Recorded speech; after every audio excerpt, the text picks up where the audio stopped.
Before we leave you tonight, though, I can't sign off without acknowledging that today is not just the inauguration of the new governor, but it is also our Brenda Flanagan's last day here at NJ Spotlight News as she heads off into retirement. She's had a storied career that spanned decades, and she's had many accolades. So if you will indulge me for just a moment while we take a little look back at your work. A New Jersey transplant from New Orleans by way of Maine, Brenda Flanagan started her career in TV journalism at New Jersey Network, better known as NJN, back in 1981.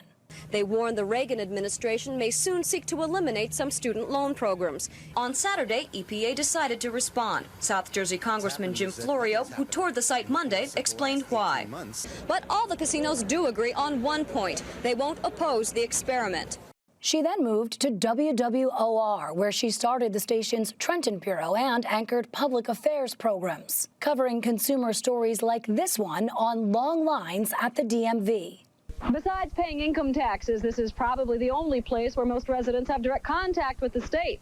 Currently, it's about as pleasant as paying income taxes, and savvy politicians realize that. So expect some changes to be made soon, again. And uncovering the tactics of fraudulent debt collectors.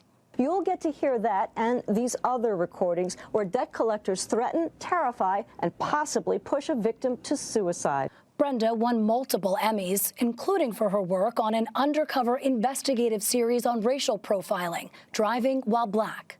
Channel 9 News has investigated racial profiling for the past 20 years, when our award-winning stories uncovered profiling on the New Jersey Turnpike and in Nassau and Suffolk counties. We used hidden cameras to gather evidence. Brenda joined our team, then NJ Today, in 2013. From transportation to healthcare to politics, she's covered it all. 81-year-old Phil McDonald got in the long line at Zenleaf, a cannabis dispensary in Elizabeth, and shared stoner stories while waiting to shop for legal weed. Reporting for weeks on Senator Menendez's corruption trial. At one point, I saw a juror hold up a plastic bag with a 1 kilo gold bar and go, wow. So obviously, this did make an impression. And becoming a trusted voice on the COVID-19 pandemic, from the devastation at hospitals. Dr. Nazar Kafaya wants the public to see, so he gave us protective gear to walk through the ICU and another patient floor at Hudson Regional Hospital. To the hope brought by vaccines. The relentless demand for vaccines about to grow. Hundreds of thousands more New Jerseyans are about to become eligible April 5th. That's when folks age 55 plus are going to be onboarded. She reported on the concerns of transgender residents in the state and brought our viewers personal stories of refugees settling here and making new lives for their families. Luda Holovko fled Ukraine and is settled for now in Jersey City, where she's studying English at Hudson Community College. With the remarkable resilience you often see in kids, Holovko's 4-year-old daughter Nicole is thriving, making friends at a Montessori school. We asked, "You having fun?" Uh-huh. I see my friend over there. Brenda never turned down a chance to hear from frustrated commuters. NJ Transit blames an engineer shortage, mechanical breakdowns, and trains taken out of service to be outfitted with federally mandated positive train control safety gear. Rail riders blame NJ Transit. And even got an opportunity to do some lighter fare from time to time. A lifelong animal lover, she always looked for an opportunity to include them, especially cats, in her stories. Brenda won her most recent Emmy this past year for a story about Messi the Miracle Cat, separated from her family in the war in Ukraine and, incredibly, somehow reunited. I'm Brenda Flanagan, NJ Spotlight News.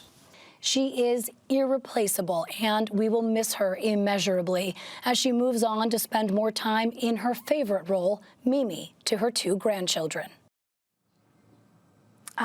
This is probably the hardest goodbye for me, Brent, and I'm just so thankful.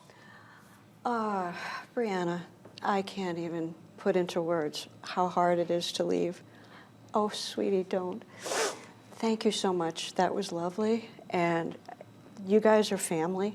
I know that sounds trite, and I wish I could come up with something more creative. All I think about is what we are going to miss and what this state is going to miss you a shoe leather journalist. You, just by your nature, Brenda, teach all of us every day in your style of reporting, in your way of going about stories, your tenacity, and what we call your Brenda fairy dust, where you sprinkle and you find the best voices and you weave the best stories. So thank you for being a part of our family, and we love you always. I could not have done any of this without you, everyone here.